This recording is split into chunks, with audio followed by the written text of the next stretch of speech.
Day? Yeah. I am having an excellent day. You know why? Because I am doing my favorite thing in my favorite place. My favorite place? Easy question. Thanks so much for asking it. Chicago. My favorite thing to do in Chicago?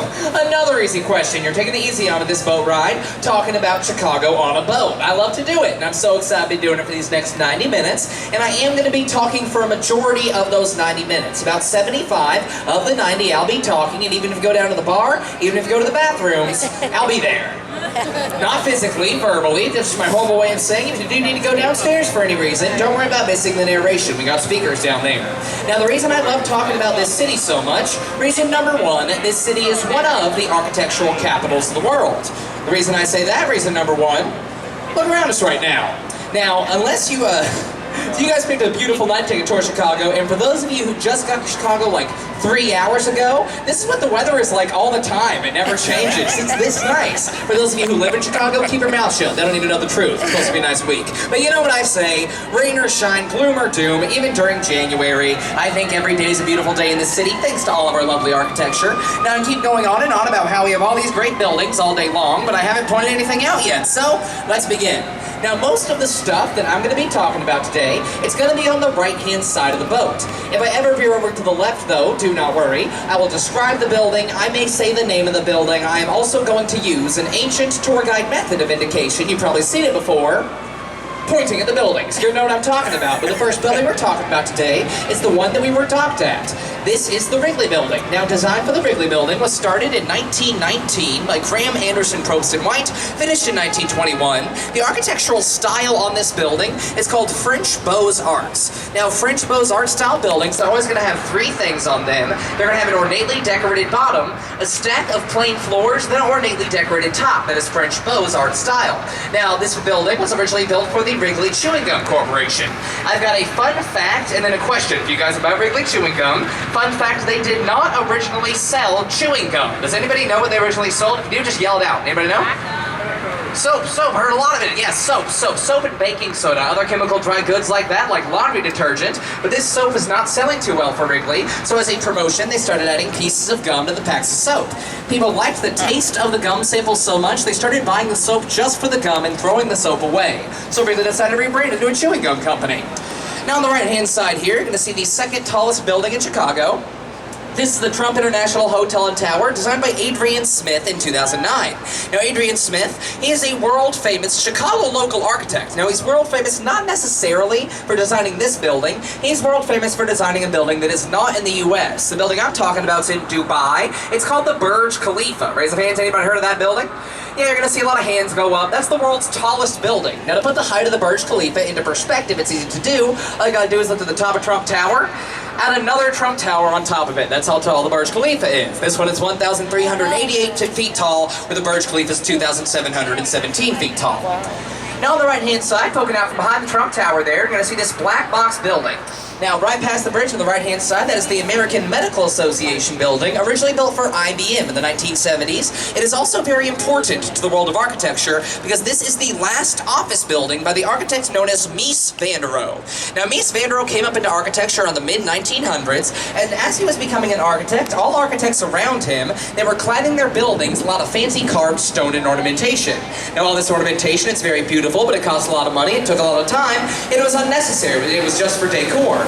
Mies van der Rohe revolutionized architecture with this one phrase, less is more. He got rid of all that unnecessary stuff, focused on the inside of the building, not just the outside of it. So to put his work into perspective, looking at this black box building here, not much to say about the building physically, right? But before Mies van der Rohe, no building in the world looked like that building. I know that's kind of weird to hear because if you've been in any modern city, every building looks like that now. But that's called the International Style, and it basically sparked the modernist movement of architecture.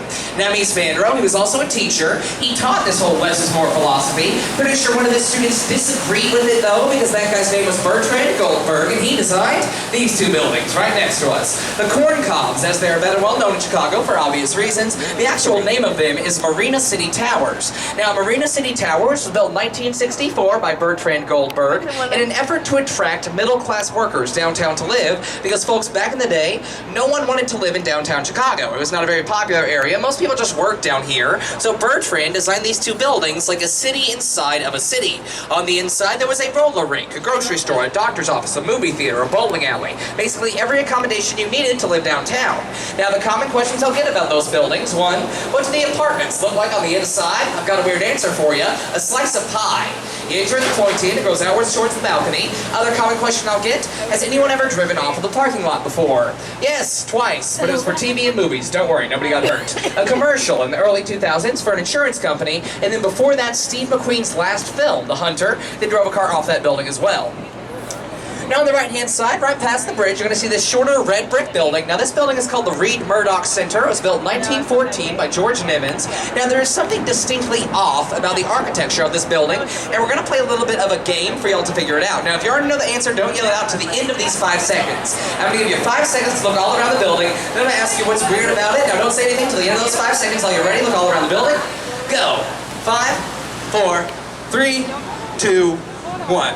Now, just looking out to the audience, I know somebody's going to say it. Can anybody tell me what's weird about the building? Look at the clock tower. Count the columns. Yes, it's not symmetrical. Look at the clock tower. Count the columns of windows to the right. There's 6 columns of windows. Look to the left of the clock tower. Count the columns of windows. 1, 2, 3, 4, 5. The entire building's off center. Why? This building was built in 1914, but this bridge was built in the 1930s. Whenever they put this bridge in, they had to extend out the street here, knock down the column of windows in the Reed Murdoch Center, so it wasn't always asymmetrical. Now, right next to us right now is 300 North LaSalle. Now, this is one of the most environmentally friendly buildings in Chicago. It was designed by Picard and Chilton in 2009, and would you guys believe me if I told you, no air conditioning units in that building. Now don't worry, nobody's suffering in there during the summer times. The way they cool the building off is using river water. They pump it in through the walls, pump it out cleaner than it actually already was. Now that practice may be halted though, because that heats the water up, which does affect the wildlife in the river. And we do have wildlife here, over 70 different species of fish. Also, that building was built with over 60% recycled materials. Now going back in time again, 1931, the Marshall Field Company, better well known today as Macy's, they had 18 warehouse buildings scattered all around Chicago. They wanted to combine them into one building. You're thinking 18 warehouses in one building. Wouldn't that be a ridiculously giant building? Well, look to the right, be correct. This ridiculously giant building is called the Merchandise Mart. It was built in 1931 by Graham Anderson, Probst & White. Whenever this massive Art Deco building was first built, it was the largest concrete building in the country by square feet. Today it is only number 2. Does anybody know number 1 is now? The Pentagon. Now the Merchandise Mart is over 4.2 million square feet of space, over 8 miles of hallway in that building, and until the 90s, that building had its own zip code. Now the Kennedy family, they actually purchased the Merchandise Mart in the 1940s for just $13 million, and then the Kennedys sold the building in the 90s for $576 million. So if you're worried about the Kennedys' financial situation, why? Because they also purchased this land right here. Now this outcropping of land is called Wolf Point, and to our right is Wolf Point East, a luxury apartment building named after the land that it sits on. Across Peninsula is Wolf Point West, which we cannot see right now because it's getting blocked by this work in progress, called the Salesforce Tower. Now this one should be completed by the end of this year, opening 2023.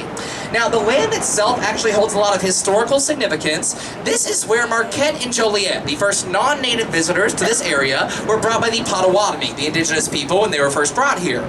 Now when the Potawatomi first brought Marquette and Joliet here, they kept referring to this area as Chicago. Obviously, that's where we get the name Chicago. Now, Marquette and Joliet took that word Chicago as the name of the land, but they were actually incorrect. What the Potawatomi were saying was the name of the crop that grew here. A natural onion that had a very strong fragrance to it that was medicinal. That is what Chicago is. Folks, Chicago roughly translates into smelly onion. That is true. So take that, New York. You may get the Big Apple, but we're the smelly onion. Score 1 for Chicago. Now, the next building I'm talking about, almost directly in front of the boat right now, but as we move further down, it's going to be on the left-hand side. It's this very slightly curved apartment building, very aptly titled The Residencies of River Bend. Designed by James DeStefano in the early 2000s, James DeStefano designed every single apartment in this building to face the east, with a balcony facing towards the lake, to provide an absolutely stunning view of this brand new apartment building right here. These three buildings were built in the last few years on Wolf Point, completely blocking their view of the main branch of the river, the residencies of River Bend. Caused quite a stir in this building, especially because each of these apartments was worth over $1.2 million. The view definitely having something to do with that. Now, we're going to keep to the left-hand side here. You're going to see this red brick building. It's a rectangular in shape. Now, this building, it's actually called Fulton House. It is the oldest building we will be seeing on the tour today. Now, it was built in 1889 as a dairy storage warehouse. It was redesigned in the 1980s by the architect Harry Weese. Now, Harry Weese, interesting thing he does in his buildings, he's a nautical-themed architect. He likes to add nautical themes to them, themes involving the ocean. Now, a few of those nautical themes on the side of Fulton House here, you're going to see these starfish climbing up the side of the building, and then towards the top, those porthole-like windows, those were added by Harry Weese as well. Now, kind of a gross story that comes with this building is that whenever it was redesigned in the 1980s into an apartment building, they had to pull about 500 truckloads of matted cork and horsehair out of the 4-foot thick walls of this building. That's because all that material was used as insulation whenever it was a dairy storage warehouse. This building was essentially like a giant cooler. Now, Harry Weese, nautical themes architect, he's got another building on the tour today. It's this very next one on the left. Now, once again, nautical themes, it's meant to look like a set of sailboats resting on top of the river, built in the 1980s by Harry Weese. It's called the Chicago River Cottages. 4 homes all connected into one building. Now, all 4 residents, whenever they moved in the 1980s, they paid about $180,000 each for their cottage.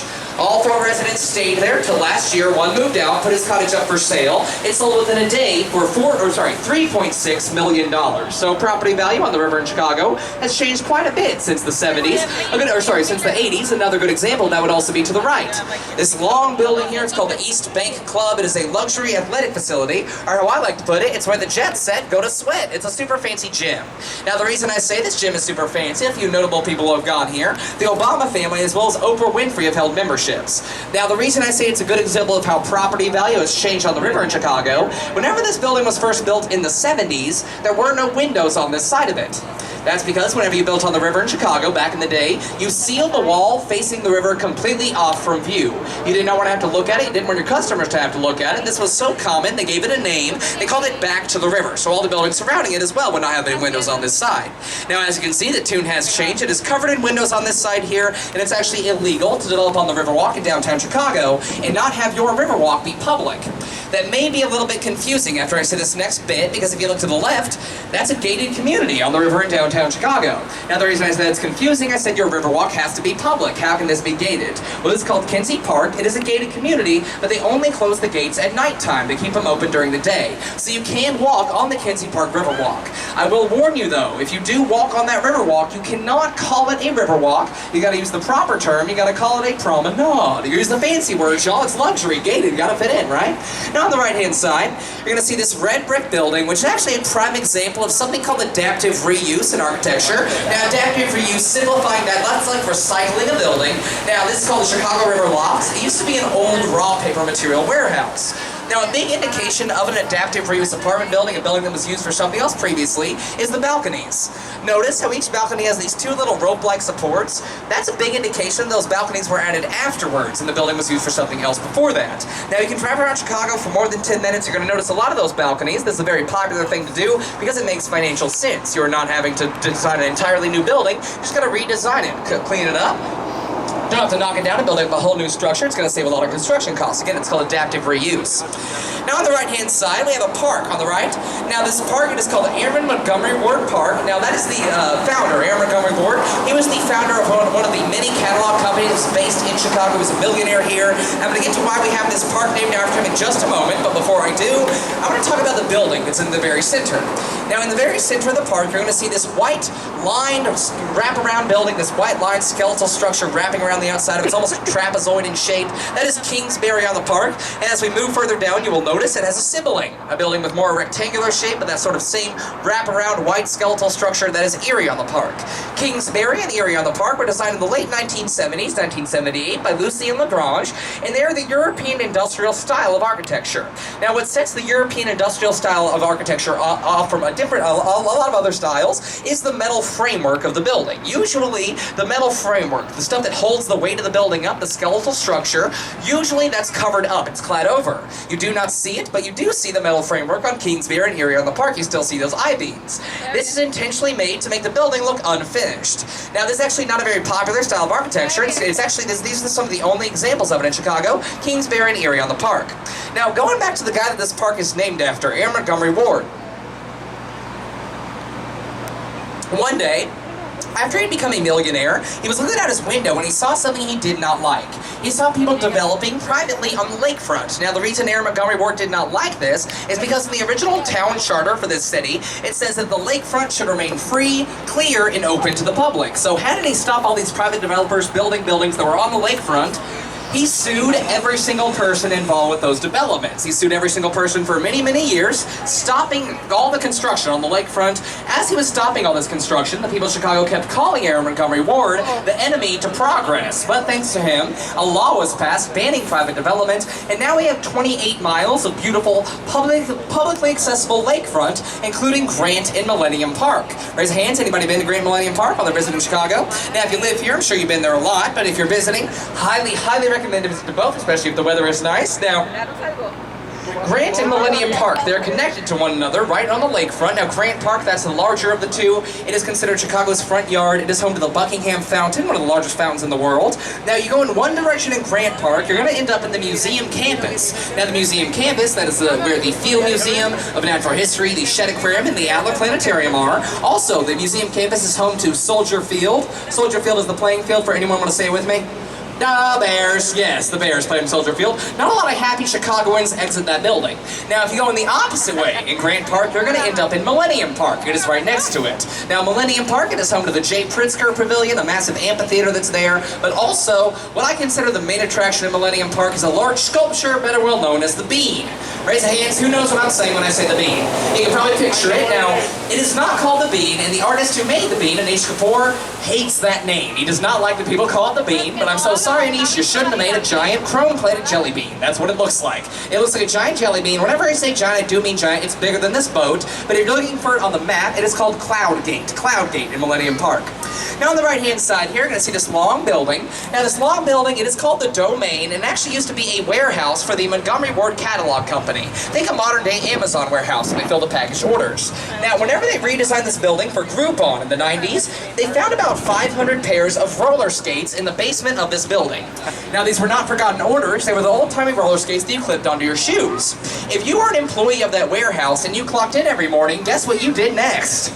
You clipped on your skates, and then you rolled down the hallway to fill those package orders, speeding things along. Aaron Montgomery Ward being about three things and three things only: efficiency, efficiency, efficiency. And there's actually still a roller skate on display in the lobby of the Domain today. Now, to talk about the building architecturally, notice how long the building is. This is called the Prairie style of architecture. Now, the Prairie style.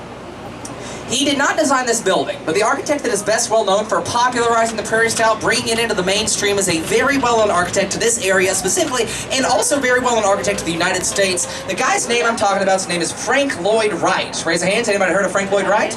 Yeah, now if you grew up in the US and you don't know anything about architecture, but still know the name of one architect, it's probably that guy, Frank Lloyd Wright. The reason I know that is because before I knew anything about architecture, that was the name that I knew. Now, he actually designed a lot of houses in the Chicago area. I say the Chicago area because where he bases operations is actually a suburb of Chicago. It's called Oak Park.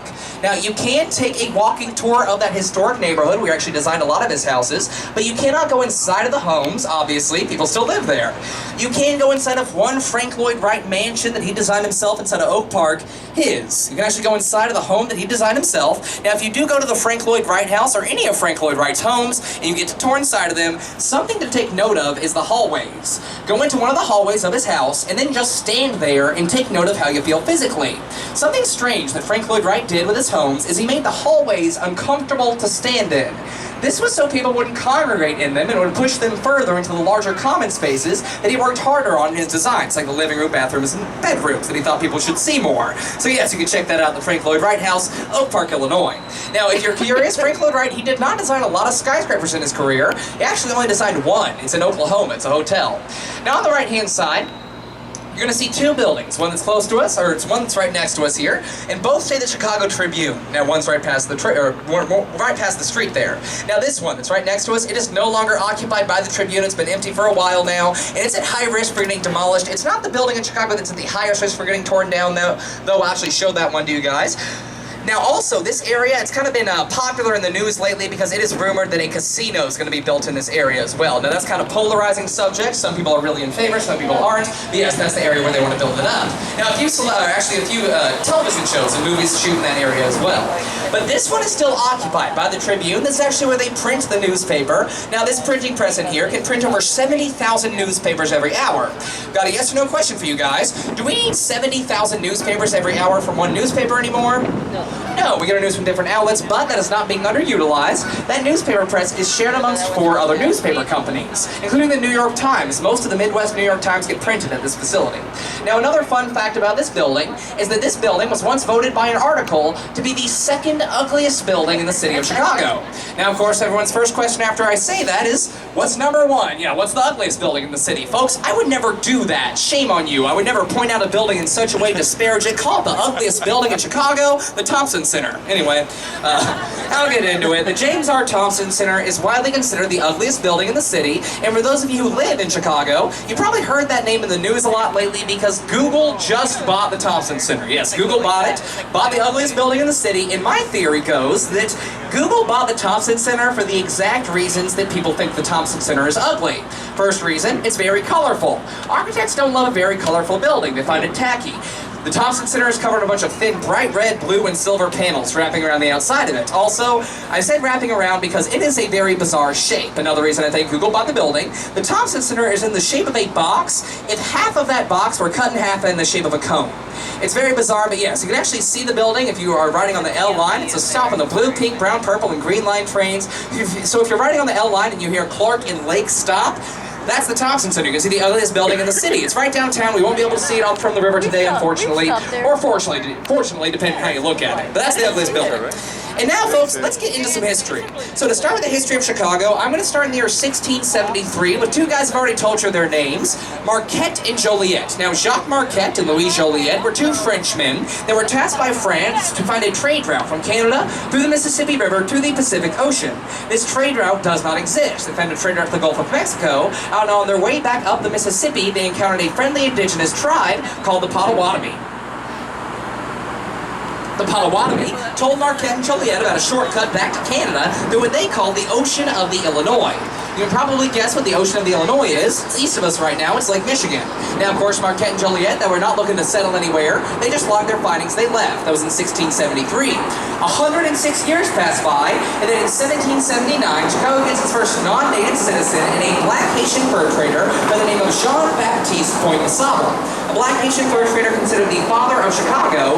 I just said his name wrong.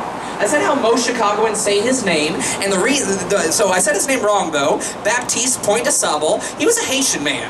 He spoke French. His name was French, and the reason I know I'm saying that wrong is because I once had a boat with 56 French high school students on it. They did correct me. The way they said I said his name was like nails on the chalkboard. The way to properly pronounce the black Haitian fur trader's name, it would be Jean-Baptiste Pointe-de-Sable. If you're pronouncing at least slightly correct, I am not very good at French. And he sold beaver pelts. Beaver pelt hats became a massive success doing this. So much so that other people started to settle around his trading post. All this new population caught the attention of the U.S. government. Whenever Jean-Baptiste decided to leave his land in 1803, he sold that land to the U.S., and on the land, the United States built Fort Dearborn. Fort Dearborn was built in 1803, and it is considered the first major event of Chicago's history. There are 4 major events of our history. If you're ever wondering what they are, it's the 4 F's. It is the fort, the fire, the fair, and the fair. The fort, the fire, the fair, and the fair. The fort, the fire, the fair, and the fair. The fort, the fire, the fair, and the fair. If you guys remember one thing that I say on the tour today, do you know what it's going to be? The fort, the fire, the fair, and the fair. Fort Dearborn, that was the first one, built in 1803. Slow moving, population-wise, until 1817. That's when the Erie Canal gets put in, brings a whole lot of trade to the Great Lakes. So much so, by October 8th of 1837, so much so by 1837, we have a population of 4,000 people, and we're officially dubbed the City of Chicago. Then, October 8th, 1871, we have a population of 300,000 people, and the reason I distinguished that day is because that was the day that something bad happened. Anybody guess what that was? The fire. The fire, the second F. Now, I'm looking for a one-word answer. Got another question for you guys. Who, the one word answer, if you know it, just yell it out. Who or what started the Chicago fire? Cow. Catherine O'Leary's cow, if you're going to be specific. The story goes that Catherine O'Leary, a Chicago woman, went downstairs to milk her cow Daisy. Daisy got spooked, knocked over a lantern, burned half the city of Chicago to the ground. Y'all ready to get your minds blown? It wasn't a cow. If you remember, a second thing on the tour today, aside from Fort Fire Fair, is that Daisy the cow is innocent. Now, the reason we know she's innocent, one, the barn was too small to milk a cow in the first place. It doesn't make, factual sense. But also, the reporter that put that in his story admitted on his deathbed that it was completely fabricated, made up to sell newspapers. Weird aspect of the story of the Chicago fire. It's not the craziest part, in my opinion. The craziest part, in my opinion, are the real theories as to how the fire began. I'm going to share these 3 theories with you guys. I promise everyone they are based in fact. Another promise I will make, I am not crazy. First theory. The fire may have been started by the mafia burning the O'Leary's barn down due to their son's gambling debts. Sounds wild, like I have an HBO drama. I'm in. Second theory. The fire may have been started by space rocks.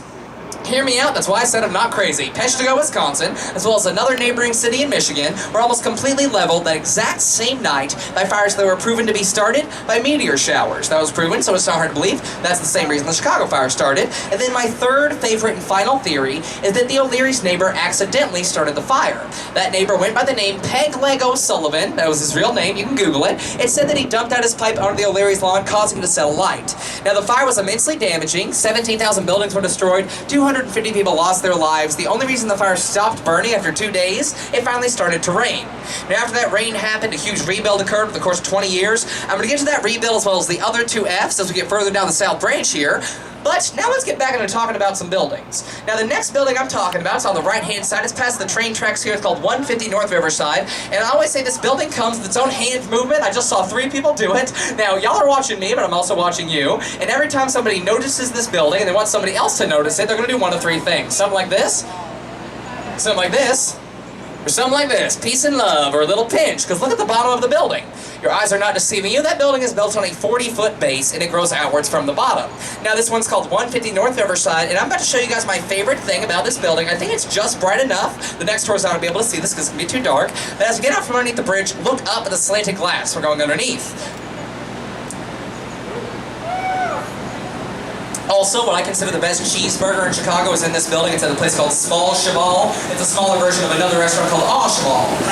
But what I wanted to show you on this building is look up at the slanted glass. You can see the full reflection of our boat in the slanted glass right here. I actually waved to you guys. Hi. Now, the way this building is possible, do you guys see these thick silver I-beams going on the side of the building? There's 8 of them there. Those I-beams are made of the world's strongest steel that's developed in Luxembourg. They go all the way at the side of the building and down into the bedrock underground. Now, also, one way that this building is helped at the top is something called a mass damper system. Now, this thing's on the inside. We can't see it. It's 4 giant tanks of water filled with about 160,000 gallons. And the wind blows that building in any direction. Those giant tanks are then sent the opposite way, counterbalancing that wind resistance. It's a counterweight system. There's Small Cheval right there. It's